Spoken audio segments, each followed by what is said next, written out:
Welcome back to another episode of Running with Wolves, you guys. If you have not been here before, if you have not listened to me before, you probably have found me from social media. My name is Savannah. I am the host of this podcast. I'm so excited to be talking with you today. And if you have been here before, welcome back to the fucking party. I'm so excited, you guys. I literally just had a little bit of my Coke Zero that I ordered for lunch. And well, not just that for lunch, but I had more than that. I had it with my lunch. I also have my cold brew sitting next to me still.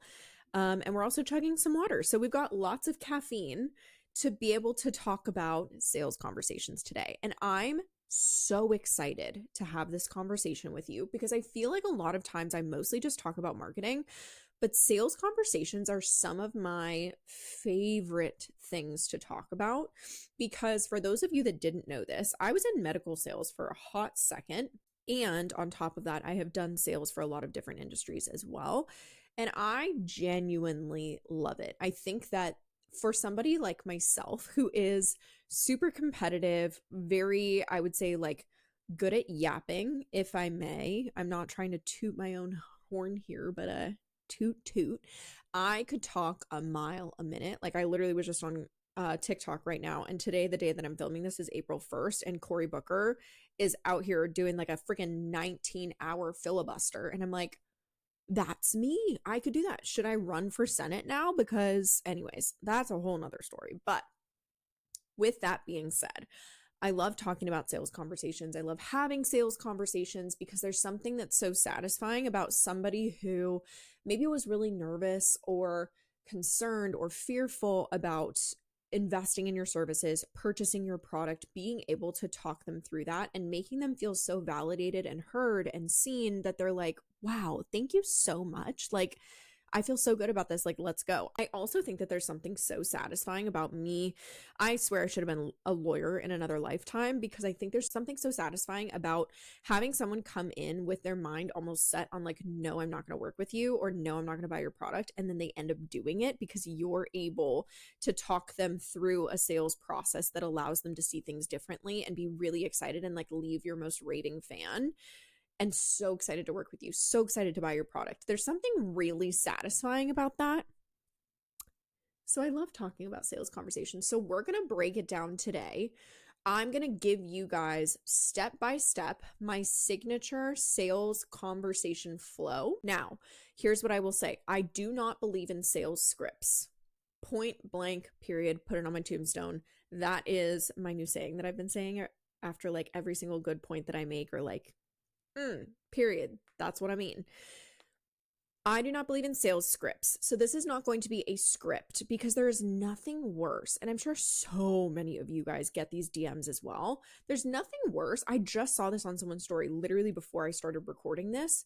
I want to see if maybe I can find a screenshot of it. Hold on one second. We can put this in. Okay. I don't know if you guys are going to be able to see this, but this was on Samantha Daly's page. She's a business mentor. She's awesome. She posted a screenshot. I'm not sure if you're going to be able to see this, but I hope that you will. Here, actually, let me screenshot this just so that it will stay put. She basically was talking about how she got a cold DM and the person who sent it to her, up at the top of the message, it says fake compliment, fake compliment. And then Samantha, I'm not here to waste your time, blah, blah, blah. Look at this. That's bad. That's why I don't believe in fucking sales scripts, because that's just gross. It just reminds me of like cold pitching, cold DMing, like door knocking, shit like that. Because to me, I don't believe that there is something that you can say to every single person that is going to actually work. I believe in having like a template or a flow that you can essentially follow. So it's like, you know, the next step to take, you know, where you want to take the conversation. And you know kind of what you're going to say, but you don't actually have a script. Because then also, if you're going to memorize it, if you're going to read it word for word when you're having a sales conversation, to me, it feels so much less personable. You have to master, I would say, like sales principles and like the general direction of how to, or like where to take the conversation, how to handle the objection, etc. So I'm going to talk you through my flow of a conversation when it comes to sales, because I think that it's going to be really helpful for you guys, because I always feel like, and because here's the thing is that I literally review and audit my clients' sales conversations. I make them record their calls.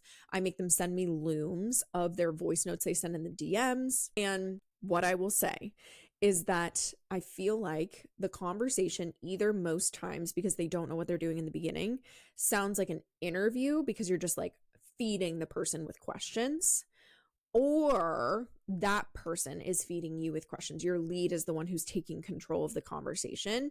And it's really hard oftentimes to close a sale if you're not the one in control of the conversation. So with that being said, I'm going to show you guys how to maintain control of the conversation, have, I would say, a very relational and ethical conversation with somebody about sales, and close them really easily. Now, I want to preface this by saying, your marketing should get your sales conversations to the point where when someone comes and inquires about your product or your service, they are 90 to 95% sure that they are ready to purchase or invest in that moment. If you are not experiencing that, the best sales flow is going to do jack shit for you. And I'm being so for real about that. So please do not sit there and be like, oh, this is going to be like some super, super crazy heavy lifting sales conversation flow. No, this is when I say you should be having a minimal sales conversation and they should be moving. This is what I mean by that. You are not going to find me out here doing anything crazy that, these bro sales people are telling you to do. Absolutely not. I would rather die. Truth be told, like, hand to my heart, I would rather die than be like so aggressive and salesy, like a freaking used car dealership. No, absolutely not. We're not doing that. So, with that being said, in my opinion, you should absolutely have somebody coming in saying essentially like, I'm interested in your product or service, and they're ready to move forward with you 90 to 95%. Maybe they have one question or an objection or something like that, and then they're good to go. If that's not happening, you need to look at your marketing. But if that is happening and you're struggling to take the lead from, I think I want to invest with you, or I think I want to purchase your product, to actually following through that day, the next day, this is what that should look like. So before we do that though, I want to kind of set the stage for you guys a little bit on what this can do for you, because it was interesting. I actually literally just had a sales call with somebody who I ended up signing on as an accelerator client.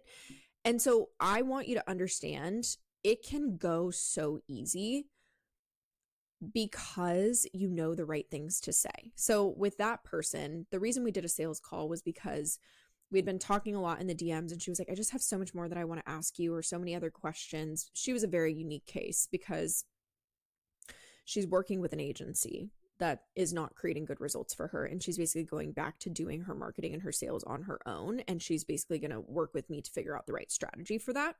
And so she's like, logistically, I have a lot of questions about like team members and letting them go, and capacity and time frame and expenses and things like that.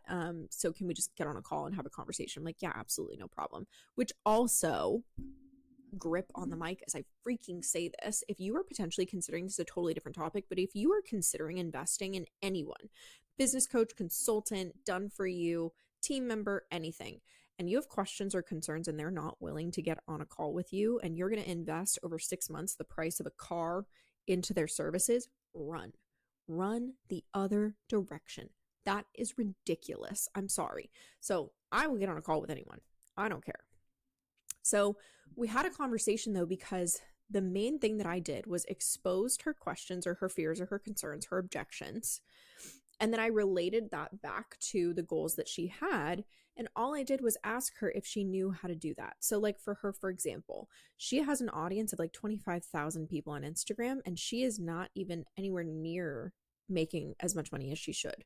She's getting great, traction when it comes to her content, great engagement. People are telling her all the time how incredible her content is, but she doesn't get enough leads, and the leads don't close easily.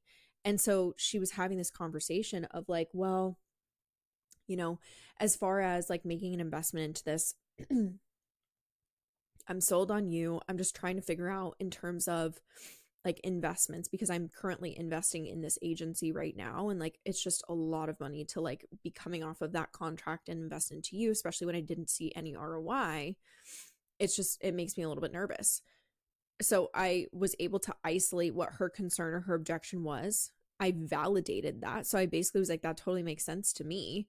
And I essentially told her I related to it. And I basically was like, I've been in the exact same boat, like I had a business coach who I made a really bad investment in as well, and validated her experiences related to them. And then I gave her something to change the way that she was thinking about things. And I basically was like, set aside the bad investment, right? Your concern is that you're not seeing leads and you're not seeing sales, but you also have a team that you're trying to pay.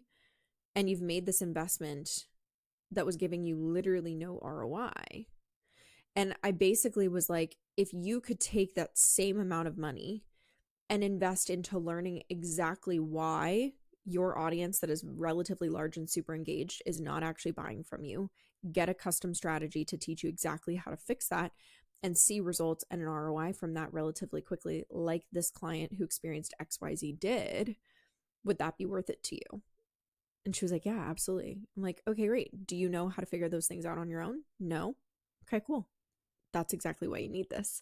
And then she had a bunch of other like logistical questions that I answered. But then she was like, okay, cool. I'm good to go. And I literally sent her the contract on the call. So like, please understand, sales doesn't have to feel hard. Sales doesn't have to be you constantly handling objections or following up with people who are ghosting you. You could literally get on a call with someone or have a DM conversation and have them be like, okay, I'm good. Sounds good to me. And that's if you're doing your marketing properly and your sales conversations properly. So in light of that, let's talk about the actual structure that works. Before we talk about that though, the only other thing I wanted to say to preface this is that remember you need to tweak this for each of your different buyer types. So what you need to know is just like with your marketing, how you don't market to all of the buyer types the same, you don't sell to all of the buyer types the same, right? So for example, if you had a very relational or a very emotional buyer, I wouldn't sit there and say, yeah, my accelerator program does this, this, and this, and you get 2 calls per week, and you get all of this Slack support, and you get content review and content brainstorming and blah, blah, blah. I wouldn't give them all the deliverables because that doesn't matter to them. To them, what matters is their emotions and their relationships. And so I would sit there and I would say, yeah, my accelerator program is going to make it so that when you leave, you have complete confidence and feel so at peace knowing exactly what to say to trigger your audience to buy. Sales will never feel easier, blah, blah, blah. And all the while you have me in your corner telling you exactly what to post so that you feel confident in that, so that you're seeing results, teaching you why I'm doing it, holding your hand, cheering you on, blah, blah, blah. That's how I would sell to an emotional buyer, to a relational buyer. But if I tried to sell to them like I would an analytical buyer, it wouldn't translate and they wouldn't convert. So just like you market to different buyers, you also need to sell to different buyer types. All right, now that we said that, we can get into this. Okay, so there's a lot of different phases of this, and I think of it almost like a flow chart. So it's kind of difficult to talk about on a podcast because obviously there's no like real true visual. Like I can't put my slides up basically when you guys are looking at me like on YouTube or if you're listening to this on audio. So I'm going to try to walk through this, but if you guys have ever, like if you ever have questions about this, feel free to just DM me on Instagram and I can kind of try to explain it to you or answer your questions because I know this can get a little complex if it's just audio. So initial part of the conversation is obviously building rapport and small talk, right? So that first part of the conversation, if you have never spoken to that person before, and let's say they just submitted an application or an inquiry, they DM'd you and you set up a call time basically. A lot of times you'll want to ask some initial questions to get a clear picture of who they are, where they're from, what they value. And I will also say doing a little bit of homework before these conversations is really, really helpful when it comes to building trust and to building rapport. Like for example, that call that I just had, even though I had been talking to her for a little bit in the DMs, I went back and I looked at her page, right? I looked at her content. I looked at where she's from. I know that when we were having a conversation in the DMs, I asked if she wanted to have a call last week and she was like, no, it's Friday. Like I'm going away this weekend. Can we just talk early next week? So I'm like, okay, cool. Where did you go this weekend? What did you do? How was it? Right? Remembering small details about your lead can be the difference maker between them getting on and feeling like it's just another pitch, like it's just another sales conversation, or them being like, wow, Savannah really made me feel very valued, very seen, very heard. There's that instant connection because you remembered something about them, or you found something out when you did homework about them that then they're like, whoa, that person like did their homework a little bit, right? So build rapport, have some small talk. Then we want to get to the qualification part. So this is going to preface the diagnosis. But in order to diagnose a problem or a goal, you have to ask questions, right? And my thing that I always say is that the person who asks the most questions controls the conversation. So I like to do this by asking questions, and I like to start broad unless for some reason they've already brought up a problem or a goal to me. So oftentimes when I have a sales conversation with somebody, someone has essentially messaged me on Instagram or they've submitted an application. If they've submitted an application, I usually oftentimes have a good picture of what their problem is, what their goals are, at least on like some level, because they've put it on their application, because we have like a multi-choice question. So I'll basically say, I know on your application you'd mentioned you were having a really hard time with, getting your content to convert into sales or something like that. Can you give me kind of a snapshot of what's coming up for you or what's going on in your world as far as marketing and sales? Just give me a big picture, right? And from there, I can start kind of poking holes. If I was a fitness coach, I would say, give me a big picture of what's going on when it comes to your health and fitness journey. Or if I was a skincare brand, what's going on with your skin? What's happening with your skincare routine? Give me a snapshot of that, right? You want to kind of start broad, and then you can ask smaller probing questions from there. So then a lot of times I just pause. I will sit back with my Coke Zero and I will let them chat to their heart's desire. Sorry if you're just listening to this, you're going to get a little ASMR of me opening my bottle cap. So I will sit there and I will let them tell me their life freaking story. Because since it's a broad question, it requires a broad answer. And while they're talking, I'm taking notes and I'm listening for what are the gaps that I'm hearing that are holding them back from the goals I'm also going to ask them about. So my whole purpose in this initial part of the conversation is to essentially understand, where are they now, where do they want to be, and what's holding them back from getting there. That's going to really help me diagnose the issue, right? So let's say somebody comes to me, like for example, the conversation I just had today. She's like, I'm putting my content out, or at least this agency is. They're putting content out for me. So I have content going out every single day. I have more information than I need about my audience, about my marketing, about my sales. I track my data. I have all this information. I'm like, well, now what? Right? She was like, and so what's happening is, I'm getting leads, but they're not necessarily converting. They're ghosting. I have good website traffic, but they're not purchasing. She has two different segments to her business. And so I started to ask questions. I'm like, okay, so you're basically telling me you're doing all of this stuff. You're putting out all of this effort. You're putting out all of this content, but you're not getting people to actually inquire. Or if they are inquiring, they're not actually purchasing. They're just engaging. What are you doing to sell to your audience? Are you creating converting content? Are you launching? Are you selling evergreen? Right? I'm asking all these different questions. And so I'm just poking holes into what she's doing and what the issue basically is, right? Your goal in this phase is to find 2 to 3 core issues as to why they are not creating the results that they're looking for. So if she basically told me I can't get content out if she didn't have a team or she wasn't using an agency or something, I can't get content out. And so my question would basically be, okay, why can't you get content out?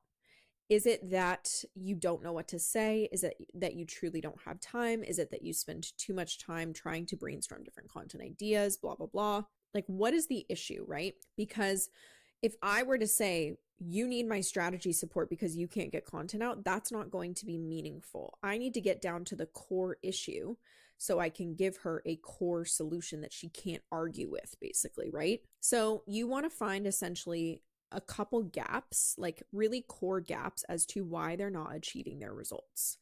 Then you want to get to the diagnosis section, which is essentially you saying, okay, so from everything that you're telling me, here is your issue. So if you were a skincare brand, right? If somebody basically told you, my skin keeps breaking out. I've tried all these different products. I'm using like an exfoliant and a retinol and I'm doing all these different things.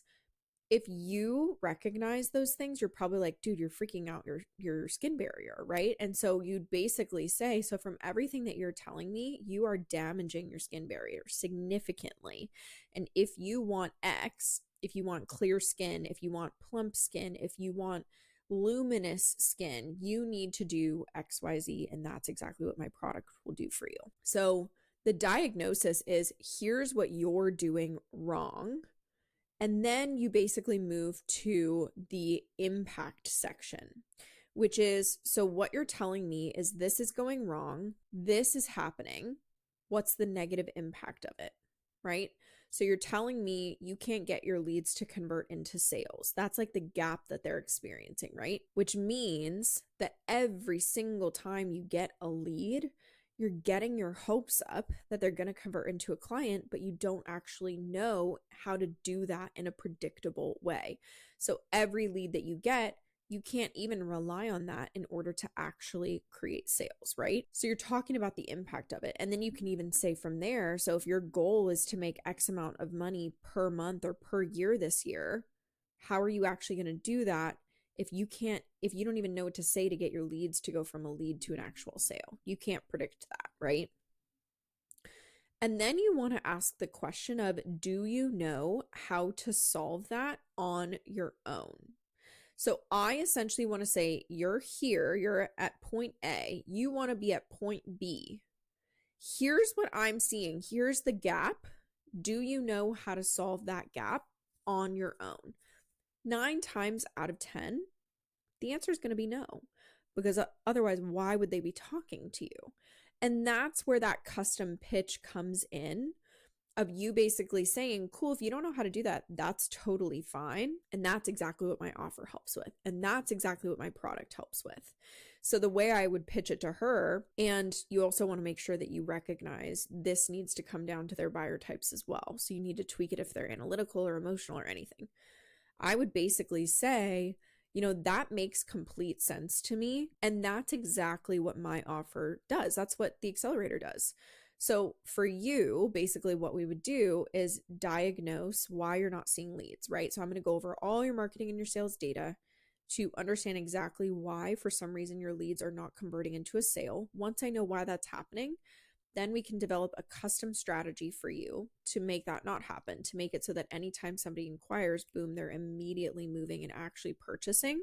And this person was definitely a little more relational. And I would basically say, and the whole way, I'm holding your hand, holding you accountable, helping you brainstorm content ideas, helping make sure you feel really clear on exactly why those results are happening when you start to see really incredible results, blah, blah, blah, right? So I'm essentially saying, here's your gap as to why you're not seeing results. And that's exactly what my offer fixes. I am only pitching the offer around that thing. You're like, Savannah, what? I'm only pitching the offer or the product around those core gaps that I saw. So I'm not out here talking about, if they don't have mindset issues, I'm not going to be like, and by the way, we have a mindset coach within the accelerator, because they don't fucking care about that, right? It's going to go right over their heads. If you're somebody who's dealing with cystic acne and you inquire about, a skincare product, and your dermatologist tries to pitch you, I don't know, like a luminous facial mask or something like that, you're like, okay, cool. Like, we'll come back to that. But really what I'm looking for is this, right? It's going to go right over their head and it's not going to matter to them. So you want to pitch to the things that you know are going to be the most impactful and that they immediately need to solve in order to see results. So then you handle any objections that come up. So if they're like, yeah, that sounds great, blah, blah, blah, then you basically pitch the actual price itself. How does that sound? And if you get oh, it's a little expensive. The question I ask is, I'll say the accelerator is X amount per month. Does that sound about where you anticipated it to be? Or, is that a little bit more than you were expecting? Or how does that pricing feel for you? I just get a pulse check essentially on how it feels. If they say that's a little expensive, I'm going to handle that objection. And by the way, I did an entire different episode on objection handling. So if you want an understanding of how to go about doing that, please, please, please go and watch or listen to that episode. But I handle any objections if there are any. If there are not any objections and they're like, honestly, no, like that sounds great to me, I would basically just say, okay, awesome. So when it comes to next steps, that's what this looks like. Did you want me to get those sent over to you right now? And I basically let them say like, yeah, I want to move forward. And then you have two choices. I actually encourage people to take payment on the call, because if you're on a call with somebody and not in the DMs, it's so easy to just take payment. And if they've given you a verbal yes, a lot of times what's really nice is it kind of illuminates whether or not it is a real verbal yes or not. Because if they're ready to move forward and you're like, okay, cool, you know what? Like, I can basically just go ahead and take payment now. We can sign the contract together, get you onboarded, and then like get your first call booked or get whatever going. So if they basically are like, yeah, that sounds great, blah, blah, blah, but then they don't want to actually do next steps on the call, unless they're like running to another call, I'll basically say, okay, you know, what's coming up for you? Is there like any concerns or any questions that you had? Because oftentimes it's very illuminating, because if they're ready to move forward, they'll be like, yeah, sure, sounds good. Like, that's actually kind of convenient since I'm here anyways, right? And so it's really nice because it either solidifies the sale, the verbal yes, and you basically immediately have them make the purchase, or it showcases that there are objections that they actually didn't mention to you, and then it gives you the opportunity to handle those objections and then close again. If somebody is basically running to another call and I genuinely know that they cannot actually sign the contract right then and there, that's when I will basically say, let's book another call to go over any questions you have, things like that, and then basically move forward. So what I will say is that last step of the process is really ultimately going to be to either close the sale and take payment on the call itself, or you're going to book a second call, which is designed to close then. If you're doing this in the DMs, then basically instead of just booking a secondary call, you just say, do you want me to send over the checkout link? And if they say yes, and you send it over, just let me know if you have any questions, blah, blah, blah. And then they don't respond. That's where you do a follow-up.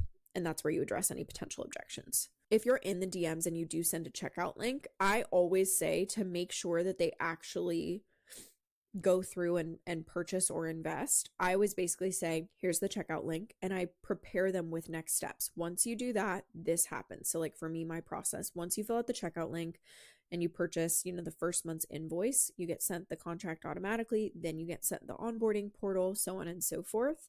And I have your co-coach waiting for you on the other side, is what I used to say basically with the accelerator. Now I just say, you know, I have Nori, who's our client success manager, waiting to book our kickoff call together on the other side. We're super excited for you to be joining us. And then what I will actually say is, whether or not you end up getting to get the checkout link situated tonight, I'm going to be checking in with you tomorrow to make sure that either number one, the onboarding process was super smooth, or number two, to see what issues you had and to help troubleshoot with you, if anything. But either way, I'll be back tomorrow, even before then. So if you have any issues or questions, just let me know.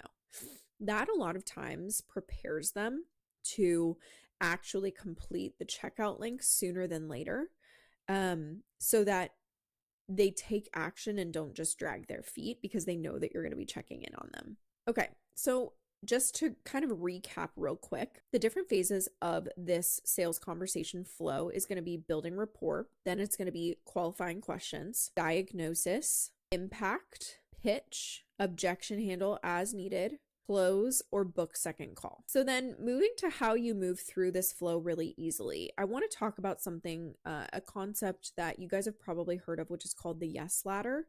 And I think this is really helpful anytime somebody is newer to having sales conversations, because it gives you a really good pulse check on how that other person is feeling. Because a lot of times what I see is when people are first doing sales conversations, they'll talk 90% of the time. But most people who are really good at sales, they actually know the best salespeople only speak about 10% of the time. So they almost like reverse it. So what I want you to know is, you want to focus on asking questions, listening, pulse checking, and then essentially custom pitching basically. And so the yes ladder is essentially with each stage, you pulse check with them and see if they're feeling good about each of the pieces of information you just gave. So, for example, when I diagnose somebody's issue, I'll basically say, so essentially what you're telling me is that this is what's happening, identify the gap. We just kind of talked about this flow, which means that it's having a negative impact on you in this way. Does that sound accurate? And they'll essentially say, yeah, it does. And then I'll say, okay, do you know how to solve that on your own? No. Okay. So then I go into the pitch. Does that sound like the support that you need? Yes. Amazing. Here's the pricing. How does that feel for you? Good. Amazing. Any questions or concerns? No. Want to move forward? Yes. Right. That's kind of that yes ladder where each thing that you mention to them, each way that you pitch or each question that you ask, you're giving them an opportunity to say, yeah, that sounds like exactly what I need.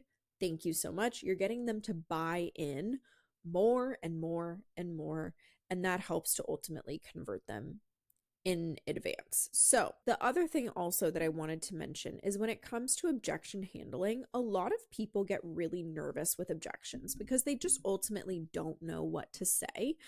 But I was listening to a podcast recently by Alex Hermosi, who is a really, really great business coach, really great at talking about marketing and sales in a way that's really easy to understand for everybody. But he was talking about sales conversations specifically around handling objections. And he basically said objections are like bombs. Oftentimes, if someone's going to drop a bomb, you would prefer to be the one that pulls the trigger so that you can get as fucking far away as possible or know when the trigger is going to be pulled or something like that, right? Versus them sneak attacking you, pulling the trigger, and boom, you're out. Same thing goes for objections. You want to be the one to bring them up with questions so that you can pre-handle them so that if they were going to be a concern or an issue, it fits into the sales conversation that you're having and you can actually leverage it to be really positive in your conversation. So for example, if, somebody had a fear of investing because they had a bad scenario or a bad investment with something that was similar to my services or something in, the beginning of their business, when, I am talking about like a specific offer, let's say I'm talking about the accelerator and I'm saying, does that sound like the support that you need? Yes. Have you ever invested into anything like this? No.